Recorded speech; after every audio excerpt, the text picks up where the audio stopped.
Hi everyone, নতুন আরেকটি রেসিপিতে তোমাদের সবাইকে অনেক স্বাগত।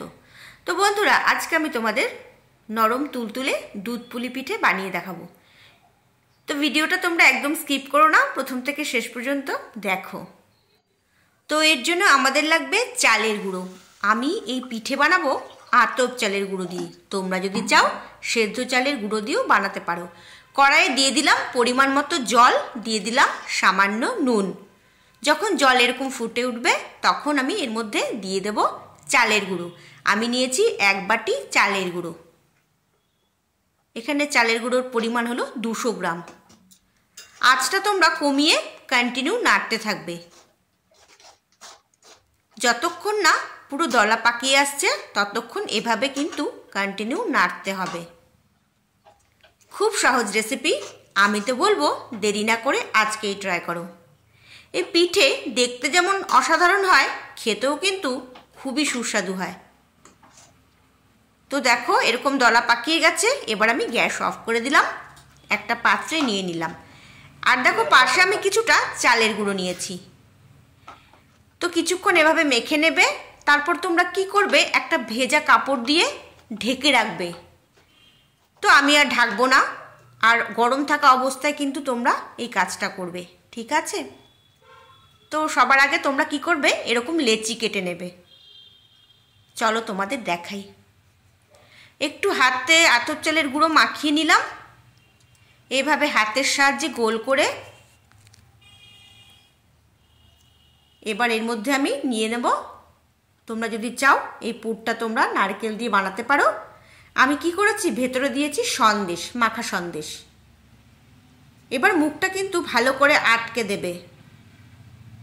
এবার মুখটা আটকে দেওয়ার পর এরকম মুড়িয়ে মুড়িয়ে দেবে, সুন্দর করে একটা ডিজাইন বানিয়ে দেবে। দেখো কত সহজে হয়ে গেল। বাকিগুলো এইভাবে বানিয়ে নেব। আমি আগেও তোমাদের অনেক রকমভাবে পিঠে বানিয়ে দেখিয়েছি। তো দেখো অবশ্যই তোমরা কিন্তু মুখটা কিন্তু আটকে নেবে, ঠিক আছে? তো সবগুলো বানিয়ে নিয়েছি। দেখো 700 ml ফুল ক্রিম দুধ নিয়েছি। দুধ ভালো করে ফুটিয়ে নিতে হবে।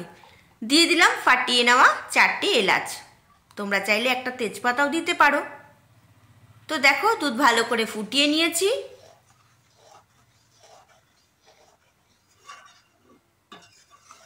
এর মধ্যে আমি দেব গুড়। মিষ্টি তোমরা বুঝে দেবে, তোমরা যেরকম মিষ্টি পছন্দ করো সেই বুঝে চিনি বা গুড় দিতে পারো। আমি এর মধ্যে খেজুর গুড় দেব। যতক্ষণ না গুড় গলে আসছে ততক্ষণ ফুটিয়ে নিতে হবে। আমি দুধ একটু ঘন করে জাল দেব। তবে তোমরা কিন্তু খুব বেশি ঘন করবে না, ঠিক আছে? একটু পাতলা রাখবে, কারণ ঠান্ডা হয়ে গেলে কিন্তু ঘন হয়ে যায়। আমি তো লিকুইড দুধ দিয়ে বানাচ্ছি পিঠে। তোমরা যদি চাও আমুল দুধ গরম জলে গুলে বানাতে পারো, তোমাদের যেরকমভাবে ভালো লাগে। তো দুধ যখন ভালো করে ফুটিয়ে নিলাম, দেওয়ার পর আমি মিষ্টি দিয়ে দিলাম। গুড় যখন গলে যাবে তখন তোমরা পিঠেগুলো দিয়ে দেবে। পিঠেগুলো দেওয়ার পর কিছুক্ষণ ফুটিয়ে নিতে হবে, যাতে পিঠেগুলো সেদ্ধ হয়ে যায়। আঁচটা বাড়িয়ে দিলাম।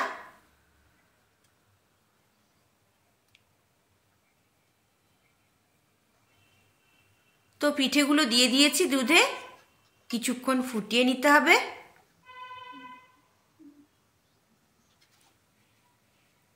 আর দেখো আমি কয়েকটা চুষি বানিয়ে নিয়েছি, সেগুলোও দিয়ে দিলাম। এবার আমি কিছুটা দুধ তুলে নেব। এর মধ্যে আমি কিছুটা আমুল দুধ গুলে ওপর থেকে ছড়িয়ে দেব। তাহলে কি হবে, পিঠে খেতে খুব সুস্বাদু হবে। তো দেখো কিছুটা দুধে আমুল দুধ গুলে আমি এর মধ্যে আমুল দুধ গুলে দিয়েছি 2 চামচ, ওপর থেকে ছড়িয়ে দিলাম। দেখো আগের থেকে কিন্তু অনেকটা ঘন হয়ে এসেছে, আর পিঠেগুলোও কিন্তু সেদ্ধ হয়ে গেছে। আঁচটা মিডিয়াম রেখেছি। গ্যাস অফ করে দেব, ঢাকা দিয়ে কিছুক্ষণ রেখে দেব। তো দেখো কিছুক্ষণ পরে কতটা ঘন হয়ে গেছে, দেখতেই পাচ্ছ। আর তোমরা নিশ্চয়ই বুঝতেই পারছো পিঠেটা কতটা সুস্বাদু হয়েছে আর কতটা সফট হয়েছে। রেসিপিটি ফেসবুক পেজ থেকে দেখে থাকলে পেজটিকে অবশ্যই ফলো করো। বন্ধুরা, রেসিপিটি ভালো লাগলে লাইক, শেয়ার, সাবস্ক্রাইব করতে একদম ভুলবে না। সবাই খুব ভালো থেকো, সুস্থ থেকো।